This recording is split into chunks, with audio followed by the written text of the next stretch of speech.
Hello, this is Elizabeth, and I'm dropping by with one of the oldest and most exciting English folk tales. It's all about the many adventures of a small boy. In fact, he was so small that he was no bigger than your thumb. But before the story, I'd just like to thank our sponsor, the Centre for Guided Montessori Studies. For more information about Montessori schools, teaching and education, please visit www.guidedstudies.com. Now, on with the story. In the days of the great King Arthur, a poor beggar was tramping through the countryside of England. One evening, when his feet were sore and his bones were weary, he knocked on the door of a ploughman and begged a bite to eat. The countryman welcomed the stranger into his humble cottage, while his wife fetched some milk in a wooden bowl and some brown bread and cheese on a plate. Little did this good-hearted couple realise that their humble guest was, in fact, none other than Merlin, the greatest and most skilful wizard who ever lived. Merlin was touched by the kindness of the ploughman and his wife, and he could not help noticing that though everything was neat and comfortable in the cottage, they seemed both to be less than perfectly happy. He asked them some subtle questions about their lives, and he soon learned that they were full of regrets because they had no children. The poor woman said, with tears in her eyes, "I should be the happiest creature in the world if I had a son. Although he was no bigger than my husband's thumb, I would be satisfied." Merlin was so much amused with the idea of a boy no bigger than a man's thumb that he decided to grant the poor woman's wish.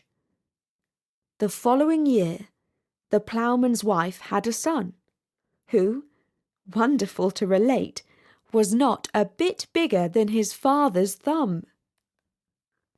Even the Queen of the Fairies was bursting with curiosity to see him.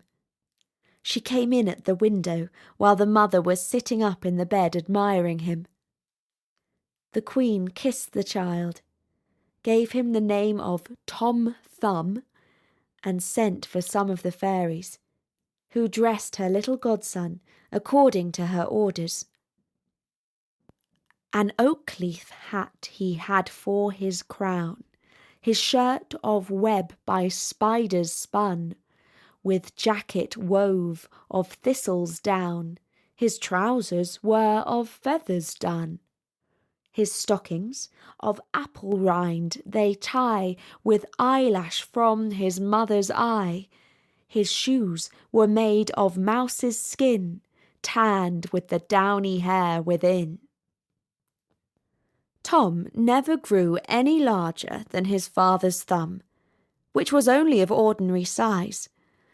But as he got older, he became very cunning and full of tricks. In those days, children used to play at rolling cherry stones like marbles. When Tom was old enough to play with the boys, and had lost all his own cherry stones, he used to creep into the bags of his playfellows and fill his pockets.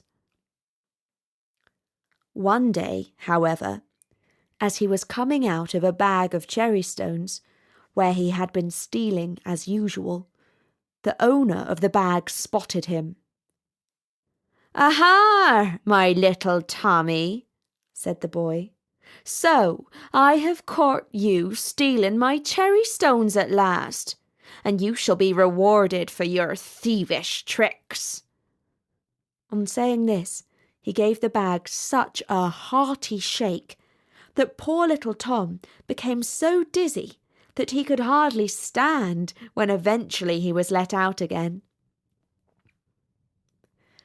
A short time afterwards, his mother was making a batter pudding, and Tom, being very anxious to see how it was made, climbed up to the edge of the bowl. But his foot slipped, and he plumped over head and ears into the batter. Plop!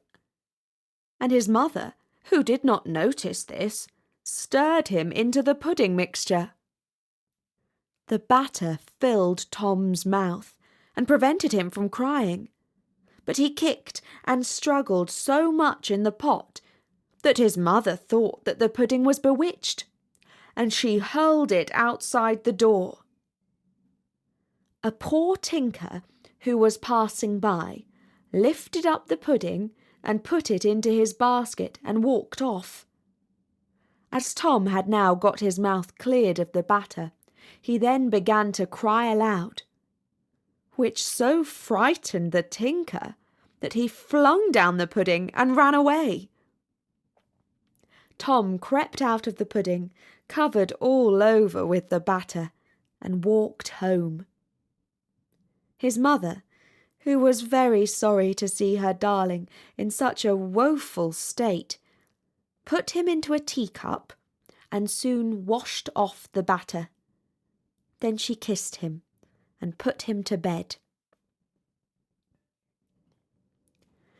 Soon after the adventure of the pudding, Tom's mother went to milk her cow in the meadow.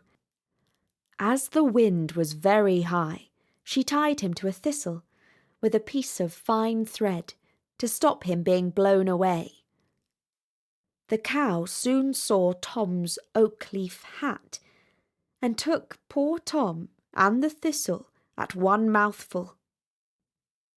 While the cow was chewing the thistle, Tom was afraid of her great teeth, which threatened to crush him in pieces, and he roared out as loud as he could, "Mother!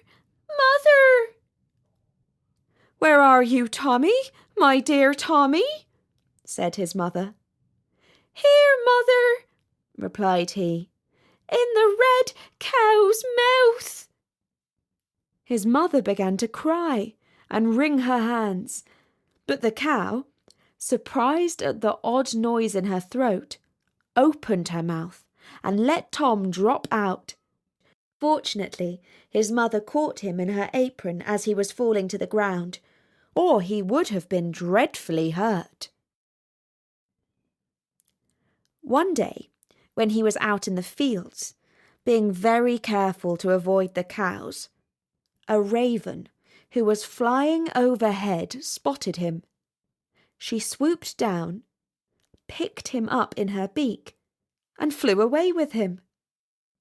Poor terrified Tom was screaming and wriggling, but the bird only let go of her captive when she was over the sea. Down, down, down he tumbled into the water, and a moment after he was in the sea, a large fish swallowed him up. Very soon after that, the fish was caught and brought for the table of King Arthur. When cook opened the fish, everyone in the kitchen was astonished to find such a little boy, and Tom was quite delighted at being free again. They carried him to the king, who made Tom his miniature jester. Very soon he became a great favourite at court, for by his tricks and games he not only amused the king and the queen, but also all the knights of the Round Table. It is said that when the king rode out on horseback, he often took Tom along with him, and if a shower came on, he used to creep into his Majesty's waistcoat pocket, where he slept till the rain was over. King Arthur, one day, asked Tom about his parents, wishing to know if they were as small as he was, and whether they were well off. Tom told the king that his father and mother were as tall as anybody about the court, but rather poor.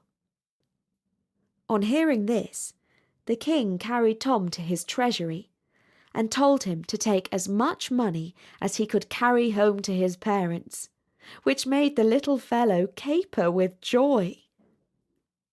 Tom rushed to fetch his purse, which was made out of a water bubble, and then returned to the treasury, where he found a silver threepenny coin to put into it. Our little hero had some difficulty in lifting the weight of his treasure, but he at last managed to pick up the purse, and he set out on his journey.